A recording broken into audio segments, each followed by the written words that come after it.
bienvenue dans une nouvelle vidéo. Pour cette fois c'est la palme. Donc vous savez, c'est la pile à lire du mois. Donc je suis un peu en retard, il est le 20. Normalement on est censé la faire tous les 15 du mois, mais bon, c'est pas grave, j'étais un peu occupée, on va dire. Alors d'abord je vais vous montrer ce que j'ai lu dans le mois. Donc alors ma première lecture c'était Les filles de Monsieur Darcy. Donc bon, là c'est vraiment... Enfin, c'est pas du tout une lecture que je recommande en fait. Si vous êtes fan de l'univers de Jane Austen, c'est vraiment pas du tout quelque chose que je recommande. Enfin voilà. Et Milady en plus sort le tome 2, donc je comprends même pas. Enfin, bref, je le recommande pas. Ensuite, j'ai une lecture VO, une petite lecture, c'est Empty. Donc c'est un roman dystopique sur la disparition du pétrole. C'était vraiment très très intéressant. Il est très court, peut-être trop court d'ailleurs pour expliquer le phénomène, mais j'ai vraiment adoré. Ensuite, c'est une lecture pour lire en série avec Michel Lafon. C'était le tome 6 du journal d'Ori La Flamme. Donc même si j'avais pas lu les tomes précédents, je me suis vraiment éclatée avec cette lecture. C'est vraiment rafraîchissant, c'est que du bonheur, un concentré de bonne humeur. Ensuite, une déception avec le tome 2 de Katharina Bishop, toujours édité chez Michel Lafon. J'ai pas vraiment accroché à l'histoire, l'héroïne m'a pas vraiment attirée, j'ai pas du tout eu d'atome crochet avec elle. Je la trouve pas mal égoïste et l'histoire en elle-même est pas mal, mais c'est pas trop ma tasse de thé. Là par contre, ça a été un immense coup de cœur. J'arrive même pas encore à écrire ma chronique parce qu'il faut encore que je me remette de mes émotions. Donc c'est le tome 3 des Veilleurs. Donc les 2 premiers tomes étaient déjà un gros coup de cœur, mais ce tome 3 c'est mon préféré. J'ai vraiment adoré.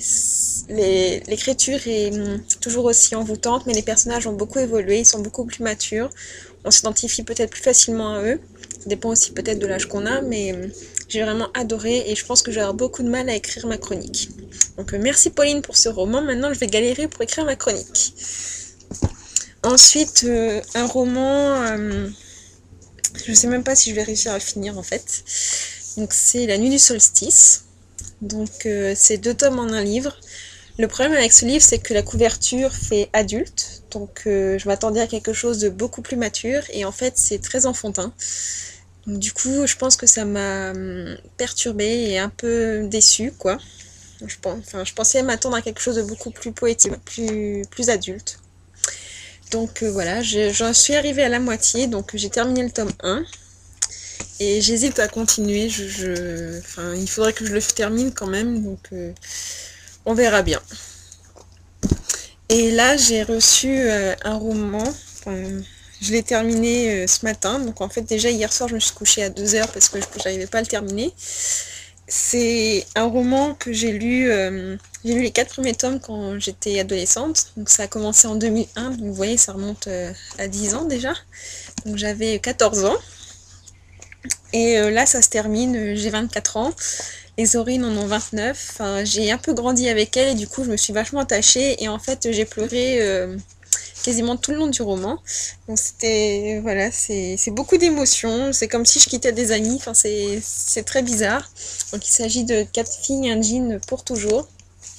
Je pense que c'est un de mes gros coups de cœur de cette année, j'en ai eu que 2, donc ce sera celui-ci je pense et la sélection. Et enfin voilà, là aussi je crois que je vais avoir beaucoup de mal à écrire ma chronique, je suis même encore émue rien que d'en parler, donc bon, ça va être très compliqué je pense.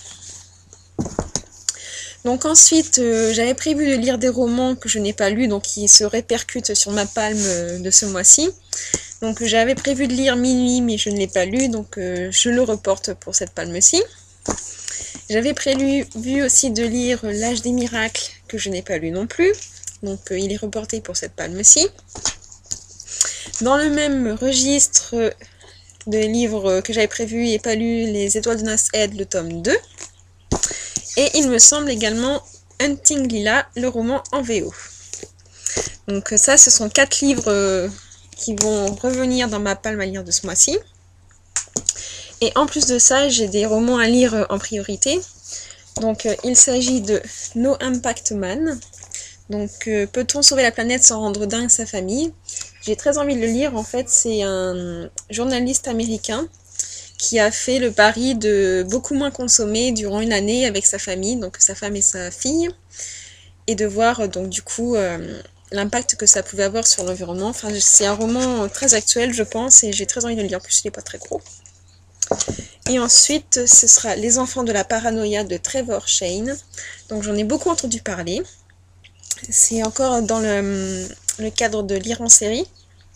Et en fait, ça m'avait beaucoup intriguée parce que j'avais vu l'opération des romans dispersés un petit peu partout dans Paris. Et franchement, j'ai vraiment très hâte. Et en plus, rien qu'à le lire, règle numéro 1, on ne tue pas les innocents. Règle numéro 2, on ne tue pas les ennemis de moins de 18 ans.